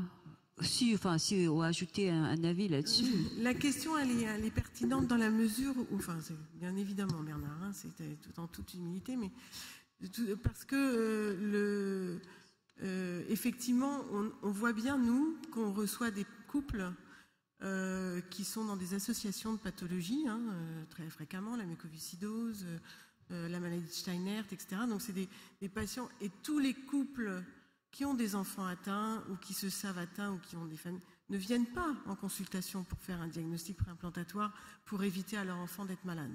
Donc il y a des choix qui sont faits, il y a des couples qui choisissent de faire ou de ne pas faire de diagnostic préimplantatoire. Je pense que c'est peut-être bien qu'on en reste là et qu'on n'oblige pas quand même à un moment donné de dire voilà, si vous avez une pathologie monogénique, vous êtes dans l'obligation, pour avoir des enfants en meilleure santé, de faire un diagnostic préimplantatoire, et sinon vous n'avez pas le droit d'avoir des enfants. Alors je ne sais pas si c'était ta question, mais quelque part on pourrait se poser effectivement cette question, c'est-à-dire jusqu'à quand finalement on prendrait en charge. C'est un peu la même question que la trisomie 21 aujourd'hui. On fait un peu une chasse à la trisomie 21 en France. On se demande maintenant qu'est-ce qui va se passer. C'est les couples qui décident finalement de garder leur grossesse et de mettre au monde leur enfant trisomique. Donc voilà, je pense que c'est une question effectivement qu'on peut se poser. Jean-Louis Mandel, oui. Pardon. Oui, je voulais dire, il y a plusieurs choses. Je pense qu'effectivement, bon, contrairement à ce que disait Marie Jotil sur le fait qu'effectivement, on va avoir des choses sur le risque à long terme de telle ou telle maladie, nous sommes tous à risque de quelque chose. Pour l'un, c'est le cancer du sein, pour l'autre, c'est le cancer du rein, ou c'est Alzheimer, ou c'est Parkinson, etc. Donc, si on essaye d'avoir des gens qui n'ont aucun risque, il n'y a plus personne. Donc ça, alors, par contre, et ça c'est un vrai problème, et c'est un problème actuel très difficile, la recherche génétique récente a augmenté le nombre de cas où on trouve une anomalie génétique, une vraie anomalie, quelque chose de rare, mais qui donne un risque d'avoir, par exemple, de l'autisme ou une schizophrénie, mais de 20%. 30%. Et ça c'est très difficile. Et c'est pas un risque à 60 ans, c'est le risque que l'enfant, à l'âge de 5, 10, éventuellement 20 ans, développera cette pathologie qui, pour le moment, enfin, ce type de pathologie sont très lourdes. Ça, c'est un vrai problème où on ne sait pas trop quoi dire aux parents. C'est un problème pour les parents de prendre cette décision. Il faut essayer d'avoir le plus honnêtement possible les connaissances sur quel est le risque réel. Ensuite, juste pour l'histoire de l'enfant différent, il y a quelqu'un dans la salle qui a fait un très joli livre, qui est, je crois, à la table, qui s'appelle Sacha Lou, l'enfant qui n'a pas de larmes. Et je vous conseille de le regarder, peut-être de le prendre, parce que c'est un livre très, très émouvant. Il y a beaucoup de photographies. De ce que c'est, peut-être comme enrichissement, mais aussi comme douleur, comme difficulté d'avoir un enfant différent. En fait, Jean-Louis Mandel faisait référence en disant à la table. Donc, c'est la librairie Kléber, notre partenaire, qui a également ici une table avec des livres. On peut donc s'en procurer ou aller directement à la librairie. Mais c'est possible également, monsieur. Bonjour. Alors, je voulais parler à l'avocate de la vulnérabilité et adepte des chairs humaines. Je voulais revenir sur quelques propos que vous avez tenus, que j'ai trouvé extrêmement importants. La technique n'est pas la garantie du bonheur, du sens de l'existence. Aussi sur le fait qu'on a peut-être un peu honte d'être humain et réfléchir à la société que l'on veut construire, à l'acceptation de la différence. Alors ça tombe plutôt bien parce que le livre effectivement dont M. Mandel a parlé, c'est moi qui l'ai écrit et je suis papa d'un petit garçon. Et je réponds en même temps à un monsieur d'un petit garçon différent qui a maintenant 4 ans et demi. Je vais faire court, il parle pas, il marche pas. On m'aurait proposé le diagnostic, j'en ai parlé hier soir avec ma compagne, on nous aurait proposé le diagnostic avant la naissance, probablement qu'on aurait fait le choix de ne pas le garder. Maintenant, on nous proposerait, s'il y avait peut-être un petit génie sur cette terre qui nous proposait, tiens, est-ce que tu veux tout remettre à zéro et tout rejouer? Eh bien la réponse à l'heure actuelle, peut-être dans 10 ans elle sera différente, mais elle serait non. Non, parce qu'en fait, cette différence de Sacha a vraiment transformé notre vie. Mais quand je dis transformé, nous a appris philosophiquement. Sacha, il ne parle pas, mais c'est un philosophe. Parce que justement, il a une autre façon d'accepter le monde, d'appréhender le monde, sans la parole, sans la culture de celle-ci, un rapport au réel qui est bien, bien différent que nous, on parlait que nous qui sommes malades par la norme, par la culture. Donc, ça répond, je voudrais répondre aussi à monsieur, parce qu'effectivement, oui, notre Sacha, il coûte beaucoup à la sécurité sociale, parce que vous parliez de créer des gens qui ne coûtaient pas beaucoup à la sécurité sociale. Alors, c'est sûr, hein, rien qu'un siège pour Sacha, ça coûte dans les 4 000 €. Mais je ne pense pas que sa présence soit inutile. Il m'apprend énormément, et pas qu'à moi. Donc, tout n'est pas en termes de remboursement sécu, de perfection. Il faut laisser la place, comme vous disiez, effectivement, à l'acceptation de la différence. C'est vital, parce que sinon on croit construire une société de bonheur, mais en fait non, ça sera tout le contraire, quoi. Donc merci à l'avocate.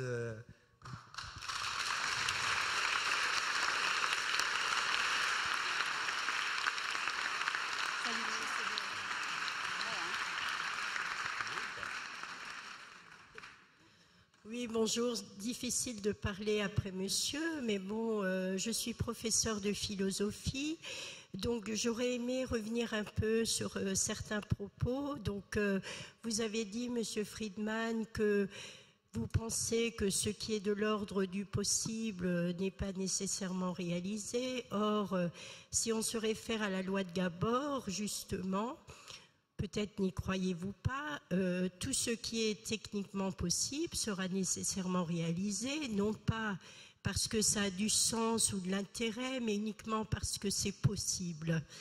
Donc, dans ce cas-là, même si on en est encore loin, vu les fonds dont dispose Kurzweil, l'Université de la Singularité, enfin, vous voyez, il est fort possible que certaines choses deviennent très prochainement possibles et donc se réalisent à moyen ou à long terme. Donc ma question est très simple. Ne croyez-vous pas que cette loi soit valable ? Elle a hélas été tout au long de l'histoire. Et si elle est valable, dans ce cas, une question éthique se pose. Qu'est-ce que l'éthique? Qu'est-ce que la bioéthique? Qu'est-ce que la réflexion sur tous les problèmes que peuvent poser les nouvelles technologies pourrait bien changer à toutes ces avancées technologiques si on part du principe que dès qu'elles sont possibles, elles seront effectivement réalisées un jour? Merci. Merci de votre question. Je pense que, bien sûr que les choses sont possibles et peuvent être réalisées. La question va être dans quelle indication. Par exemple, l'exemple que j'ai pris, on peut prendre d'autres exemples. L'histoire du choix du sexe connue sans traumatisme dès la 7e semaine, ben oui, on le fait, mais on le fait pour des maladies. On ne le fait pas, c'est pas diffusé parce que la société intervient pour que ça ne soit pas diffusé à tout un chacun, simplement pour éliminer, on va dire, les embryons féminins. Parce qu'il y a une autre conscience et connaissance de ce que c'est que l'humanité. Donc ça ne veut pas dire que ça ne sera pas fait. Je pense effectivement qu'il y aura toujours un exemple ici ou là qui pourrait être fait. Mais là, et c'est pour ça que j'appelais à une espèce de vigilance éthique qui, malheureusement, j'ai envie de dire aujourd'hui, doit se faire à l'échelle mondiale, parce que c'est ça l'enjeu, c'est que la mondialisation, au moins dans ce domaine, ça va très vite, car des laboratoires qui pourraient faire telle ou telle chose, ça ne nécessite pas tellement d'argent, c'est pas un cyclotron, et je veux dire, ça pourrait être délocalisé très facilement. Donc ça mérite donc une... Donc c'est, en fin de compte, à mes yeux, la porte ouverte à un long combat, et qu'il faut être armé pour effectivement redéfinir les limites qu'on ne veut pas, je dirais, accepter, parce que on revient au terme un peu général, mais qui est quand même, qui veut dire des choses importantes, qui est celui du respect de l'individualité, du respect de l'autre, du respect de la dignité, de la non-commercialisation et de la non-exploitation de l'autre à ses propres fins. Donc c'est une série de règles générales qui méritent d'être déclinées. C'est pas gagné. Le mal, entre guillemets, pourrait effectivement l'emporter. Ce qui est important, c'est quand même de ne pas mettre en avant ce risque-là pour oblitérer et empêcher la connaissance scientifique qui, de toute façon, elle avancera, peut-être pas dans les meilleures conditions, si justement il n'y a pas, de façon transparente, cette vigilance qui réunit des communautés qui pensent un peu différemment, mais qui sont quand même dans du vivre ensemble dans une certaine société. Jean-Louis Mandel, est-ce que tout ce qui est possible sera réalisé ? Oui, alors je voulais vraiment répondre à ça, parce que si on avait ceci en tête, par exemple l'invention du couteau, je sais pas, à l'âge de bronze, il aurait fallu interdire ça, parce qu'avec le couteau, on peut tuer son prochain. Mais on peut aussi sculpter des chefs-d'œuvre, on peut couper son steak, ses carottes. Donc qu'est-ce qu'on a trouvé ? C'est qu'il y a des utilisations du couteau qui sont licites, et on a essayé d'améliorer des couteaux qui coupent mieux. Et puis, il y a des utilisations du couteau qui sont illicites. Donc, il y a des lois. Ces lois peuvent d'ailleurs quelquefois évoluer. Ça, c'est le propre des lois. Mais il y a des lois. Alors, de temps en temps, il y a des gens qui enfreignent les lois. Mais à ce moment-là, il faut essayer de les punir.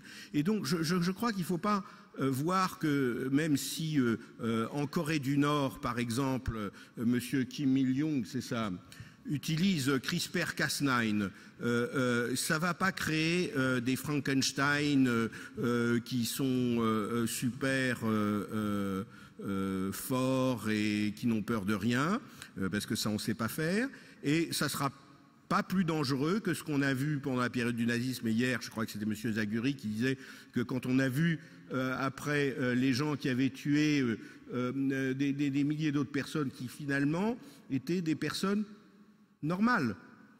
Donc le problème, c'est pas est-ce que la technique permet de faire telle ou telle chose. Le problème, c'est est-ce que la politique permet ou promeut des choses qui sont inacceptables. Et donc, c'est au niveau politique pour l'aspect général, mais la politique, c'est nous. Et l'éthique, moi, je crois beaucoup, c'est au cas par cas, c'est de voir pour tel cas, qu'est-ce qui peut être justifié par rapport à une... En tout cas, l'éthique dans les domaines qu'on est en train de dire. Qu'est-ce qu'on pense peut être justifié dans ce cas particulier par rapport à une situation, en fonction effectivement des lois, mais en essayant d'avoir des choses qui permettent de résoudre des cas difficiles. Voilà. Oui, alors, pardon. Moi j'avais une question à poser, parce que effectivement, ce que tu viens de dire, on est tous d'accord, c'est de s'adosser à une loi, la loi étant la résultante d'une collectivité. Mais ce qui se produit, par exemple, aujourd'hui à propos de la connaissance prénatale des caractéristiques génétiques des embryons, où à 10 semaines, on peut avoir pratiquement la totalité du génome de l'embryon. C'est vrai qu'il y a un côté jardin, cette affaire, c'est qu'en évitant de piquer dans le ventre des mamans pour savoir si elles portent un enfant malade, on évite ainsi beaucoup de fausses couches liées aux amniosynthèses.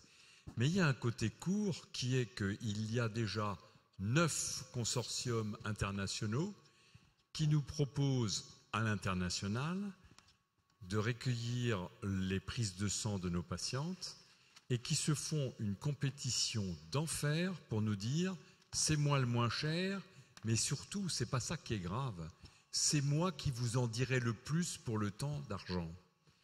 Et tu connais comme moi le réflexe consommateur qui peut être à la clé de ça, c'est que des gens disent je veux en savoir le plus possible sur mon enfant, ignorant qu'il croque le fruit de l'arbre de la connaissance. Ainsi, on a déjà des propositions de diagnostic de sexe, on a une proposition de diagnostic de mucoviscidose en prénatal à 10 semaines, et on a déjà des panels proposés par certaines de ces boîtes qui se livrent une concurrence telle qu'on sait que d'ici 1 an ou 2, elles risquent de proposer pour 2 fois moins cher que l'autre, 10 fois plus de diagnostics de maladies.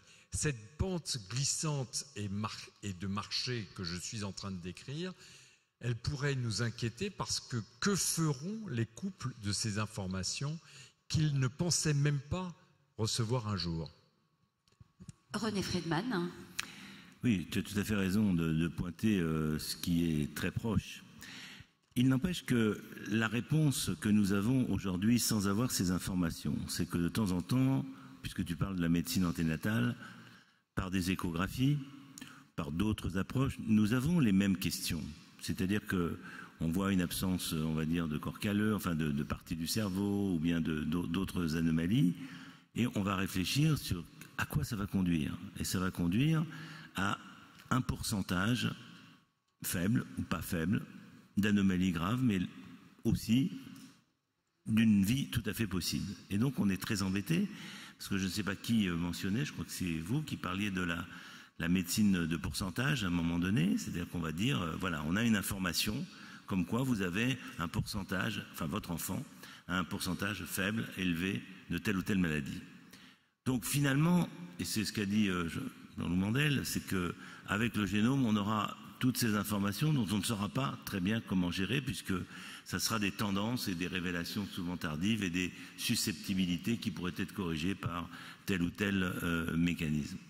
Est-ce qu'on arriverait à empêcher ces propositions-là de ces grandes boîtes que tu citais ça va être difficile, surtout par la méthode Internet. Par contre, là où on intervient, c'est dans la politique de santé, où nous avons constitué, et pas tous les pays l'ont fait, des cercles pluridisciplinaires qui acceptent toutes les demandes ou les interrogations des parents et vont ensuite formuler leurs réponses.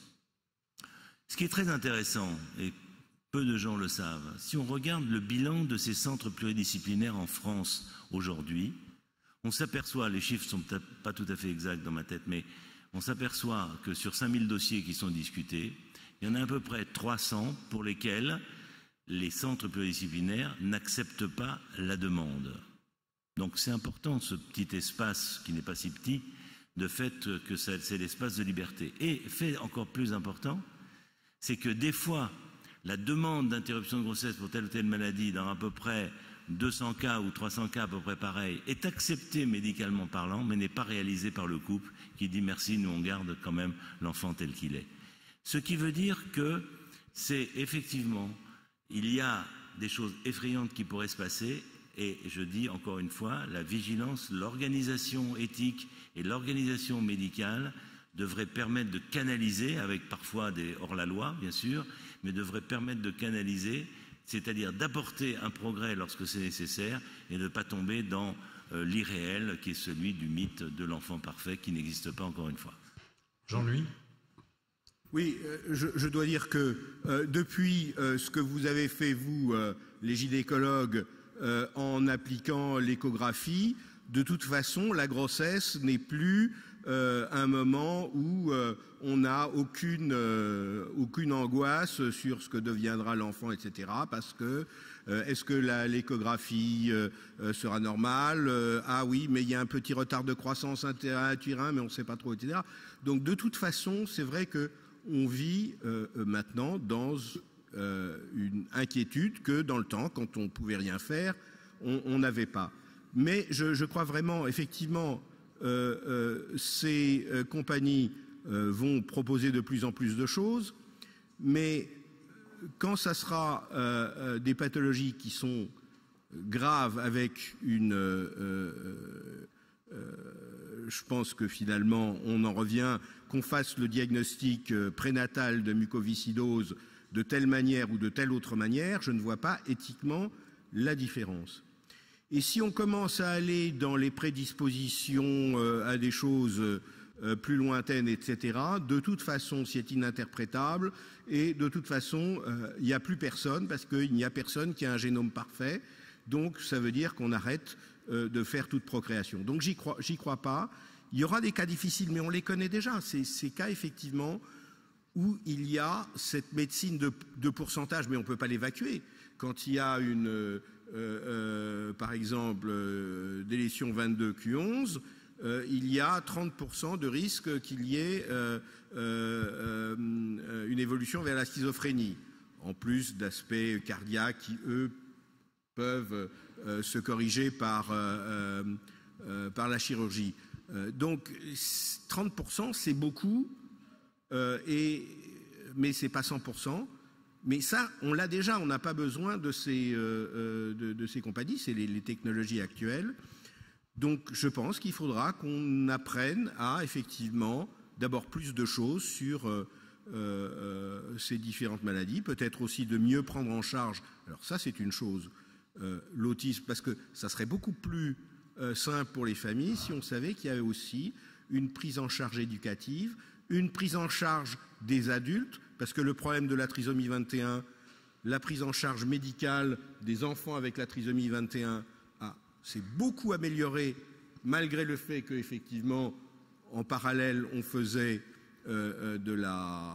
du dépistage et qu'il y a eu beaucoup d'interruptions de grossesse. Mais par contre, ce qui n'est toujours pas à l'heure actuelle résolu, c'est quelle est la place des adultes trisomiques, et il y en a de plus en plus, quels sont les lieux de vie acceptables pour eux, qui leur permettent une certaine autonomie, qui permettent aux parents de souffler un peu et puis de se dire, de ne pas avoir cette angoisse, qu'est-ce qui va se passer après.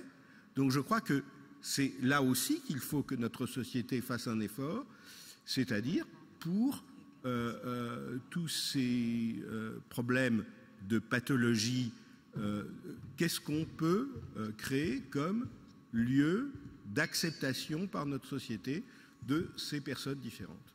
Marie Jotille, puis après un mot de conclusion de la part de chacun, si vous le voulez bien. Marie Jotille. Oui, alors je voudrais faire encore différentes remarques par rapport à ces différentes questions.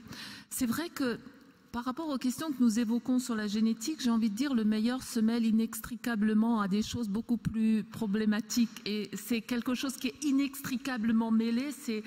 Je crois que c'est ça les questions de biotechnologie. Vous voyez, c'est Janus avec un côté qui est souriant, qui va bien, et puis un autre côté qui est beaucoup plus problématique. Alors, c'est vrai que quand on peut mettre avec un séquençage total, si on peut mettre en place par exemple des mesures préventives parce qu'il y a une disposition peut-être plus importante à du diabète ou à de l'HTA, de l'hypertension, pardon, eh bien ça peut être intéressant, bien. Mais comment prédire quand on ne peut pas prévenir quand on n'a rien? Donc ça c'est vraiment une grosse question. Est-ce qu'il faut à ce moment-là annoncer la pathologie? Qu'est-ce qu'on fait? C'est une question redoutable. Mais je vois pire encore, c'est que et là, je parle un petit peu en tenant compte de ce que j'apprends au niveau européen, parce que par le groupe européen d'éthique, on a pu être en contact avec les États-Unis, avec un tas de pays dans le monde, et je me rends bien compte que si nous, Européens, et ça nous caractérise fondamentalement, nous sommes très attachés à la vie privée, les Américains ne le sont pas. L'ADN dont nous parlons quand nous parlons de génétique, les Américains, ils le donnent comme ça, gratuitement. En fait, les tests génétiques, le séquençage complet, chez nous, on essaye de protéger la vie privée, mais pour eux, ils le donnent gratuitement à, par exemple, 23andMe. Allez sur le site de 23andMe. 23andMe, c'est Google. Vous envoyez dans 23andMe, vous avez le séquençage complet de votre génome que Google va utiliser.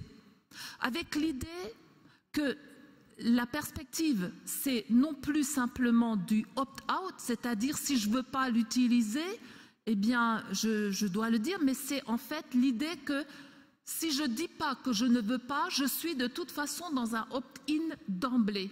C'est-à-dire que je donne toutes les données de mon génome, soi-disant, et c'est toute la propagande et toute la rhétorique qui est autour, pour pouvoir dépister toutes les maladies possibles et inimaginables et avancer. Vous imaginez quand même pas que Google, c'est juste comme ça une petite société qui veut protéger le secret médical.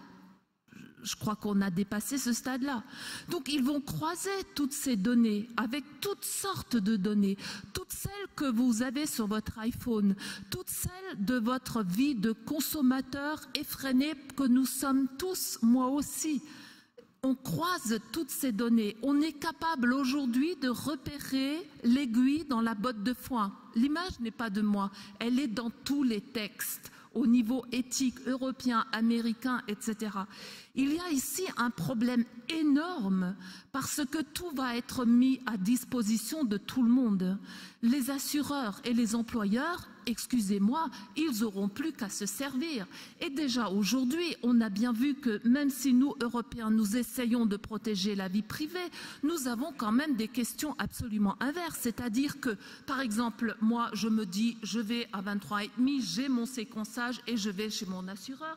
Et je lui dis, écoutez, moi, j'exige une prime d'assurance qui soit un peu moindre puisque je suis en parfaite santé, j'ai des risques tout à fait modérés. On est tous à risque, Jean-Louis, je suis d'accord et je ne pense pas avoir dit le contraire. N'empêche qu'il y a des risques plus ou moins grands, plus ou moins importants. Donc, on a eu déjà ces cas et on les a eus il y a déjà 10 ans et c'est documenté. Donc, voilà un petit peu les problèmes. En même temps, je crois qu'il faut qu'on avance, mais de manière prudente et en n'étant pas complètement naïf, en sachant qu'ici et de l'autre côté de l'Atlantique, aujourd'hui, c'est la porte d'à côté et que tout le monde mêle les données à tout le monde. Je voudrais faire aussi une remarque sur la loi de Gabor, qui me semble importante parce que De ce point de vue-là aussi, nous avons, à mon sens, changé de paradigme. Le Rathenau Institute, qui fait beaucoup de travaux pour le Conseil de l'Europe, nous a montré de façon extrêmement claire que la manière de développer les technologies aujourd'hui n'est plus la même que celle de hier. Au fond, on développe dans tous les sens et on laisse le consommateur se déterminer par rapport à ce qui est sur le marché. Et c'est le marché qui va décider. Et si vous regardez de près, par exemple, les Google Glass, c'est juste un élément que vous pouvez mettre à tous les niveaux, en anténatal, en postnatal, en tout ce que vous voulez. Au fond, on met au point des techniques, plus ou moins, et on regarde est-ce que le consommateur veut ou veut pas. Toutes les technologies actuellement sont marquées par l'incertitude, mais ce n'est plus une technologie où à l'avance on vise un consommateur donné. On vise le plaisir, on vise la consommation, on vise à répondre à des désirs plus ou moins fictifs. L'immortalité, c'est tout à fait dans ce sens-là. On se dit l'humain rêve d'immortalité et donc on va trouver quelque chose dans ce sens-là et on va voir comment ça répond. Et donc si ça ne répond pas, on referme ou on modifie. Et on a eu déjà un tas de technologies qui n'ont pas marché. Je crois qu'il faut ici reconnaître un changement de paradigme lié aux sciences convergentes, aux technologies convergentes, les nanotechnologies, le cognitif, les technologies de l'information et de la communication. Voilà. Et cognitive aussi. Et le cognitif, voilà, qui sont des éléments tout à fait importants et qui révolutionnent complètement notre manière de fonctionner. Et je crois qu'il faut être à la fois lucide et vigilant. René Friedman, vous voulez juste un mot de clôture ou pas? Vous n'êtes pas obligé. Oui, un petit mot de clôture. Je crois qu'en même temps, on voit les formidables progrès d'un côté, les formidables inquiétudes de l'autre. Chaque fois, on tourne autour de ces deux. Les progrès, ils doivent continuer, mais ils doivent être encadrés, ce qui veut dire que les inquiétudes, elles doivent trouver dans l'organisation de la société et à l'échelle d'un pays, mais aussi mondial, les tampons qui empêcheront que, bien que réalisé, ça ne se diffuse à vitesse grand V sous la poussée du marché, puisque c'est ça finalement le moteur. Donc c'est vigilance. Ouais, voilà. Et c'est peut-être là que les États vont se trouver enferrés dans leurs compétences, c'est-à-dire dans des territoires géographiques et puis des territoires de compétences qui ne pourront pas aller peut-être au-delà. Catherine Rongière? Oui, juste un petit mot pour dire qu'en fait, il y a des difficultés. Effectivement, il y a des choses inquiétantes qui peuvent arriver, mais qui peuvent effectivement être modulées ou modérées par la loi, en tout cas. Mais ceci étant, il y a aujourd'hui des incohérences et il y a des conduites qui sont invraisemblables. Il y a aussi des choses à autoriser et à mettre en place, et ça, c'est l'urgence d'aujourd'hui auquel il faut penser. Et puis, je me posais une question, alors je terminerai avec cette question, c'est que même si on change plein de choses et même si on arrive à être des super humains, hyper résistants, je sais pas, je me pose la question, en général, on a horreur du vide et il y a toujours quelque chose qui vient remplacer. Qu'est-ce qui pourrait, en faisant quelque chose de bien et en réglant quelque chose d'un côté, est-ce qu'on ne va pas déséquilibrer autre chose de l'autre? On l'a vu quand il a parlé de la thérapie génique de patients qui avaient des pathologies immunitaires graves. Donc à la fois on les a réparés, mais en même temps on leur a entraîné une leucémie. Moi je me pose quand même la question, c'est pas aussi simple que ça. Il n'est pas impossible qu'on déséquilibre autre chose en voulant équilibrer une première chose. Donc il faut être toujours très prudent et on ne sait pas encore ce qu'on va trouver. Jean-Louis Mandel. Voilà, alors je répondrai simplement par deux citations d'auteurs que j'aime bien. L'un, c'est sans paix, rien n'est simple, tout se complique, mais rien n'a jamais été simple. L'évolution de la médecine a été faite d'erreurs, on a commencé à traiter, puis on s'est aperçu que dans certains cas ça marchait, dans d'autres c'est dramatique. L'histoire de la psychiatrie, de la chirurgie psychiatrique par exemple, est pleine de choses. Donc c'est pas que maintenant c'est tellement différent qu'avant. Je pense qu'on surveille plus maintenant qu'avant.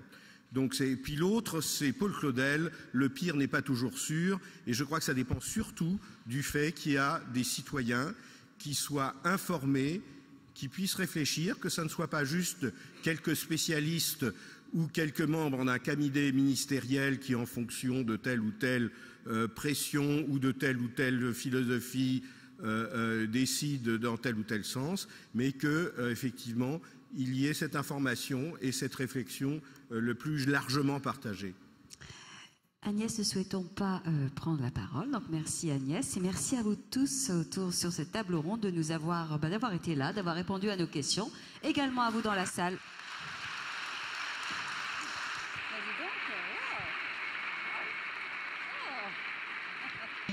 On va reprendre dans 10 minutes.